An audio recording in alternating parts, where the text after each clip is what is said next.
আরে তাই বলে চোখের সামনে একজন মরে যাচ্ছে না আসা যায়? তিশাকু বসে ওখানে আইসক্রিম খাচ্ছে। আমার মা আমার বোন পাশ থেকে বলছে চ পালিয়ে যাই চ তুই চল। আরে সে যদি মরে যায় আমি তো আমি টুকুকে বলছি ওরা দেখা করে আমার ভয় লেগেছি বাবা, মহিলাটি কেমন বলছি। আরে যাই করছে তাও তাই বলে সে যদি এখন মরে যেত তারপর তো আমি বাড়ি গিয়ে মরে যেতাম টেনশন। একটা লোক সব লোকের সামনে মরে গেছে ওকে ওর বরটা মনে হয় করে দাঁড়িয়ে আছে। হ্যাঁ করে দাঁড়িয়ে আছে। জলও দিতে দিলে তাই আমার ভয় লেগেছে। আসলে না নার্ভাস হয়ে গেছে।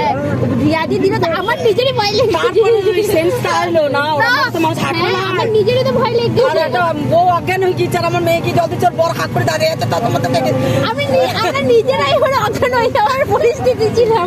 কি করবো?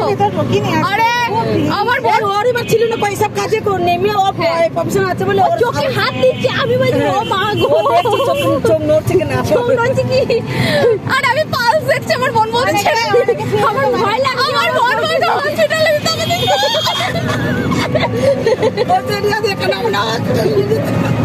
আমি ওকে তো ওখানে চোখ টিপতেও পাচ্ছি না এদিকে কর। আমি বলছি তুই চুপ করে দাঁড়াও আমাকে দেখে জল খাওয়ার মাথায় দিলে দিলে চলে হিসেবে আবার ওই ফ্যানের হাওয়াটা আমরা দুজন সামনে বসেছি। আরে না ও নার্ভাস হয়ে গেছে ও নার্ভাস হয়ে গেছে ও আবার আমাকে বলছে তুই ফ্যানের সামনে থেকে সরা বলছে ফ্যানের হয়েছে, ফ্যানের সত্যি সরিটা না এই রোদ গরমে অনেকদিন অজ্ঞান হয়ে মানুষ তো আমি তো কেউ না বাঁচালে মরেও তো যায় একটা মানুষ আমি শুধু টেনশনে ছিলাম স্বপ্নাকে নিয়ে যাচ্ছি ট্রেনে সামনে ফ্যানের তলাটাই সব সামনে ব্যাগটা কাকে দিয়ে দিয়েছে পড়ি দাদুকে এই কে যেন বলছিল পরির দোকান তিশা পরির দোকানের মিষ্টি আছে গো আমি বলছি এখনো তোর ফুল পড়েনি তুই খাবো করছিস কেন? এ তিশা তো তোরা তো খেতে বসলি, এ তিশা খাবি না? বলছে আমার আগে এই কাজিটা কাটাও তারপর না না এই লোকটা এসে আমার ঠিকুজি গুস্তির দিকে আরে ও তো নেই তিসারা হাঁটা দিচ্ছে আমাদের টোটো দাঁড়িয়ে আছে বলছে তোমরা পেয়েছো শোনো না এই লোকটা এসে আমার ঠিকুজি গুস্তির দিকে শুনতে বাবার নাম কি কি করি না করি এই পিছনের লোক এইটার না ক্লাস না পড়েছিল। শোনো টুকু ও এখন স্বপ্ন বলছে ও দাদু আমাকে একটু নিয়ে চলো না আমি বলছি দাঁড়া টুকু বলছে তুমি বলছে আরে চিনিস ওই যে তোর যে ঠিকুজি গুস্তি নিচ্ছিল ওই লোকটা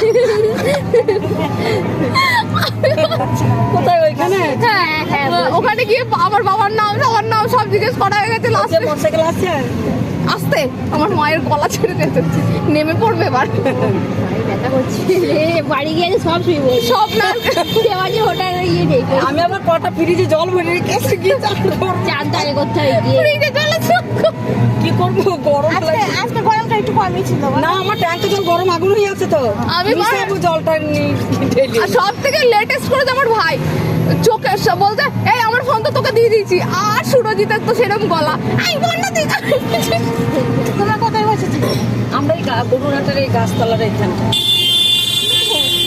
ছাগলের মতন বেছে নিয়ে আমাদের তাই বল স্বপ্ন ছাগলের মতন কেটে বেছে এবার কিন্তু অন্য বাড়ি থেকে লোক কম হয়েছে এই এখানে কিন্তু ভালো ভালো বাড়ি ঘর আছে বলো এই টিভিটা সব দেখো তিনতলা দোতলা এই তো এবার ইয়ে কি বলে এটা কোন জায়গাটা? এটা হচ্ছে ইয়ে কোন জায়গা এটা মুর্শিদপাড়া না ছাড়ি চলে এসছি